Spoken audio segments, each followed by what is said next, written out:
Donc aujourd'hui au programme, on va regarder les types de bougies dans ce module. Donc, je pense que vous avez tous entendu déjà parler de ces fameux modèles de bougies. Voilà, comment reconnaître les types de bougies. Bon alors, faut pas tout prendre, hein, On va regarder ça ensemble parce que là il y en a plein. Donc, vraiment les plus intéressantes, c'est tout ce qui est marteau, marteau inversé, genre espèce de doji marteau. Ceux-là, il y a les engulfing, les englobantes, comme on dit.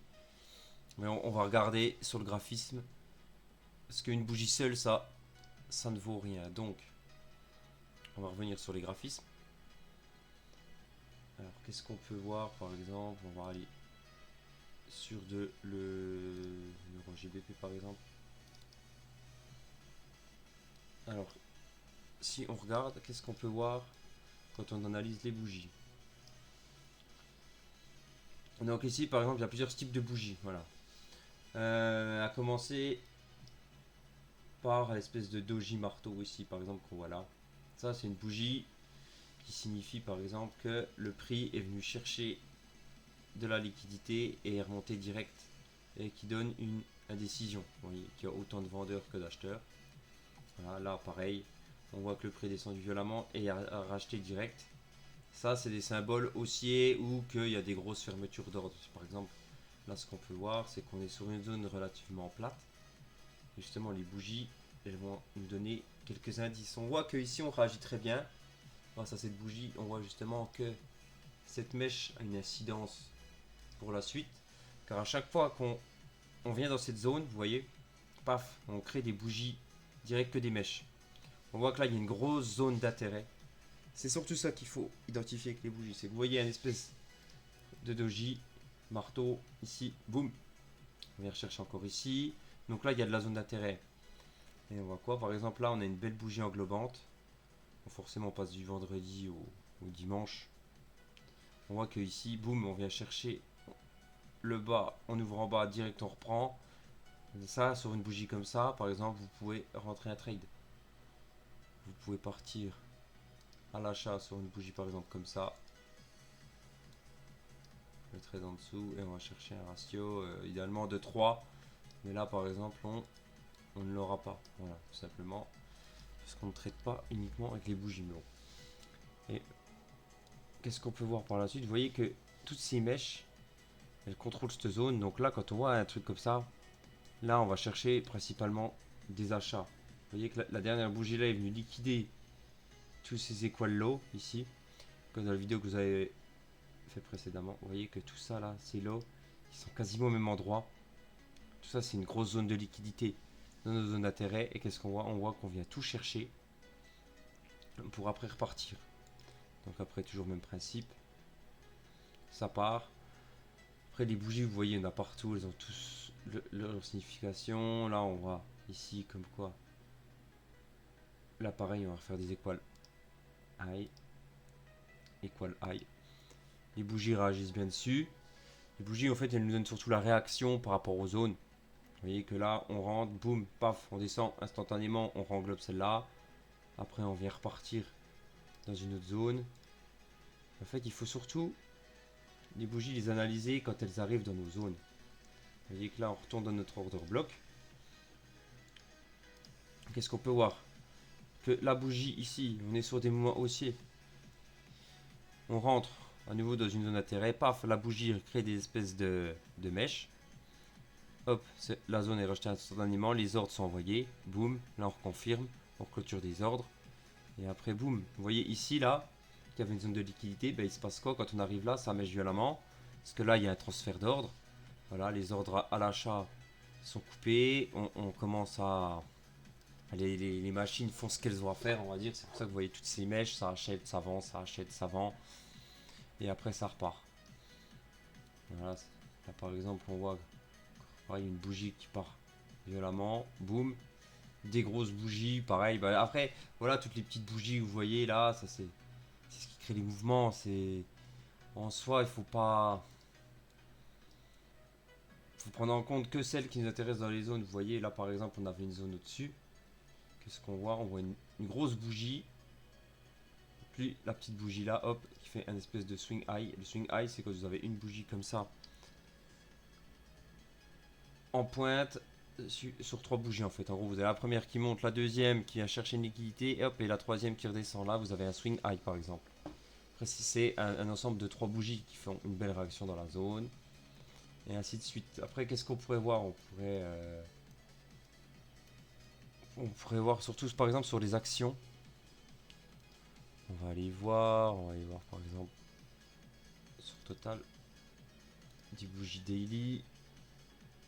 Voilà, là c'est plus parlant. On a par exemple, vous voyez,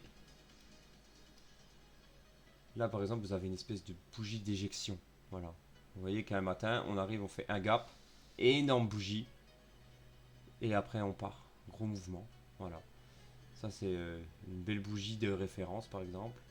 Après bon là on voit pareil là, toutes les bougies là, après ça a pas trop de sens. Celles qui vont vraiment avoir du sens, c'est les bougies significatives. Vous voyez par exemple ici, là on voit le marché, il ouvre au-dessus et il clôture en dessous. Vous voyez, ça c'est un avalement carrément, c'est même plus ou un englobant, je sais plus le nom, la différence. Avalement, englobant, tu en as une en gros, elle va chercher au-dessus pour clôturer en dessous. Donc là, comme là, vous voyez celle-là, on ouvre en bas et on absorbe. En gros, celle-là et celle-là, c'est les mêmes mais à l'inverse. En gros, sur des bougies comme ça, on peut se douter du mouvement qui va suivre. Après, on soit. Et par exemple, celle-là, cette bougie avec la mèche, ça, c'est pas bon signe pour. C'est pas bullish, ça, vous voyez. Ça, c'est bearish.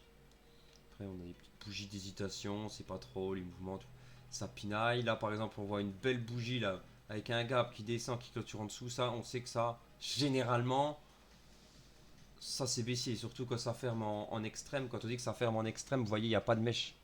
C'est que c'est son maximum, boum, ça ferme.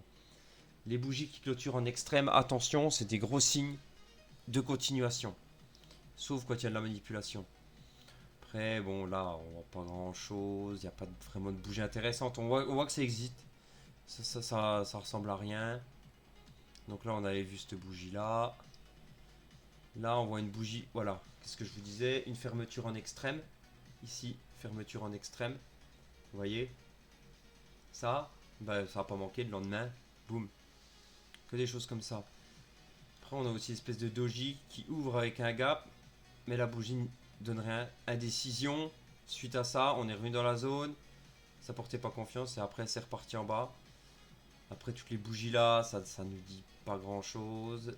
Là, on a celle-là. Voilà, on ouvre au-dessus. Mais on clôture en bas, mais pas totalement. Quasiment en extrême. Ça, c'est pas bon signe pour le lendemain.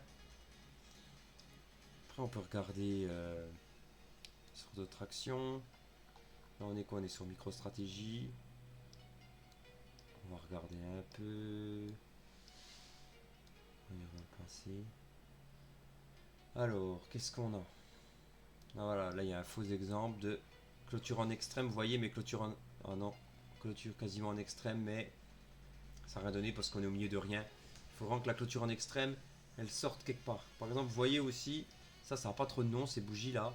Ça, c'est des grosses bougies. Vous voyez, il y a des mèches de partout, des énormes mouvements. En une bougie, on fait une zone de. Oui, on couvre une zone, mais impressionnante.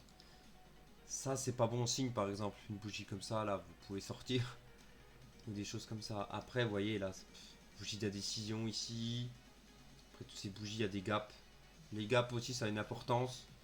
Ça influence un mouvement. Sinon, là, il n'y a pas grand chose à voir. Après, voilà, vous avez une espèce de swing high là. Oui, sur les 3 bougies. Hop, on vient mécher.